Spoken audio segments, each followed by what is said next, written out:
I was right. I had my best day of sales on day 1, but I predicted that I would have even better sales on day 2, and I did. And let me tell you why. Trying to create an online business, I want you to think about this in terms of how it relates to you. So, Amazon Prime Day.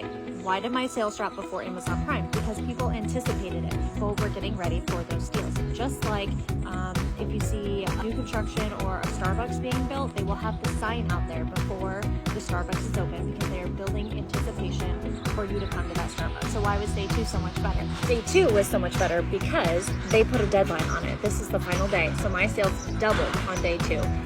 Which is, even better. So whether you are doing online marketing, whether you have your own business, just take this into consideration. Amazon put the idea in people's heads.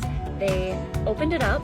They had sales increase, but then they also had a deadline. It was a pretty urgent deadline, only 2 days, shop the sale, and then it's gonna be gone. I'm not saying do this over and over in your business, but I am saying that in order to maybe entice people to join your program or to buy what you are selling, you need to create some sort of urgency. You need to incentivize people. So maybe you put out an additional freebie, or maybe you give private access to a Facebook group that you have created when they join now. That's my 2 cents for today.